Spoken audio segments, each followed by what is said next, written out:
and welcome.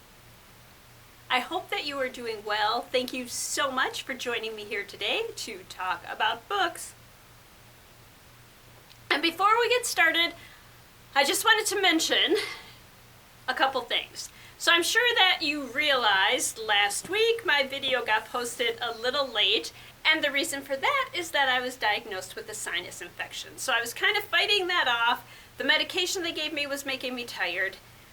We had meetings in the beginning of the week, and so I didn't really have the time to work on the videos, so I apologize. Hopefully we're getting back on track here. Thanks so much for staying with me. So today our book is the book that I chose to fulfill the prompt to reread a favorite or read a book by a favorite author. And I decided to read a book by a favorite author, and that author is Hazelwood. I have read a couple of her books. I've really liked them, and so this time I went with Not in Love by Hazelwood. Part of what I like about this author is that one or more of her characters work in or are studying in the STEM fields. So science, technology, engineering, and math. And maybe that appeals to me because I was a science major back in the day, or maybe she just writes really well. Whatever the reason, I went with Hazelwood, and we are going to talk about Not in Love. Rue's family was not financially stable as she was growing up, and she was often hungry as a child. This has fueled her passion for her research, which is focused on creating a layer that can be applied to produce to keep it fresher longer, thereby lengthening its shelf life. She's a biotech engineer for one of the most promising startups in food engineering. And her boss is her friend. Florence was Rue and Tisha's professor and advisor. Rue and Tisha have remained close, and when Florence offers both of them jobs, it was an easy decision. They'd be able to see one another a lot more, keeping very close contact with Florence, and it's a win-win for everyone, kind of a win-win-win. Because of the instability of Rue's childhood home life, it's difficult for her to form relationships with others, especially romantic relationships.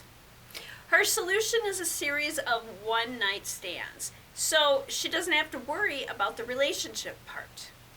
She uses an app where she can search for men who share her interests. Early in the book, she plans to meet up with Eli, but her brother shows up and causes a scene, so they call it a night. Eli takes her home to ensure her brother doesn't show up at her home and cause problems for her there as well. All is not well at work, though. Rue and Tisha learn that an investment company is trying to take over Florence's startup. And surprisingly, one of the investment company owners is, you guessed it, Eli. And although she sees Eli and his co-workers, who are also his friends, as the enemy, she is drawn to him. And since they're thrown together so much in this new situation, they continue to see each other. She is guilt-ridden over her relationship with Eli because through this relationship she feels she is being disloyal to Florence, who has done so much for her. And there's a lot of animosity between Florence and the members of this investment company. There are a lot of surprises to come, but I'm going to stop there so I don't give too much of it away. There are some serious topics in this book, like food insecurity and other issues from Rue's childhood. And this book is different from others that I've read by this author, because Rue's experiences with men are completely physical. There's a lot of spice in this book. And it makes sense because that's how Rue relates to men. But if you don't like spice in your books, you might want to pass this one by. So what can you read for a similar experience? And we are talking about books that have characters either studying or working in STEM, and where there's some spice. And first up is The Love Quotient by Heather Hoang. Stella loves math, and her job is to predict customer purchases. And she's good at that job. But she doesn't have a lot of experience with dating, and she's uncomfortable with some aspects of it. She decides that she needs to practice so she can get good at it. So she hires Michael, an escort, and soon she's looking for more. This book, too, like I said, has STEM protagonists and unique dynamic relationships, and the spice level is pretty high. The Love Hypothesis, which I don't have a copy of, but it's also by Allie Hazelwood. Olive is a third-year PhD student whose research is focused on early diagnosis of pancreatic cancer. She doesn't believe in long-lasting relationships, but her friend does. Olive never talks about guys and spends a lot of time alone, so that friend is concerned. Olive tries to convince Anne that she is in a relationship with potential.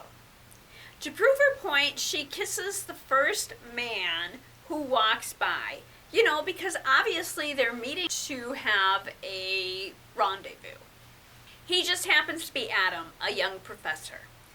He's not popular with the students, plus he's kind of a jerk. But Adam surprises Olive by agreeing to pretend that they are dating and to fake date her. And when a science conference doesn't go to plan, he surprises her yet again by supporting her. The thing that surprises Olive the most is how easily everyone believes they are really in a relationship together. And yes, this one has some spice too. And there we are. I hope that you enjoyed this look at Not in Love by Allie Hazelwood. And if you like these books, I hope that you will give one or more of our books today a read. I will be back soon when we will discuss Immortal Dark by Tigist Girma and its romantic fantasy dark academia. I hope that you will join me then, and until then, I hope that you enjoy all that you do and all that you read. And thank you.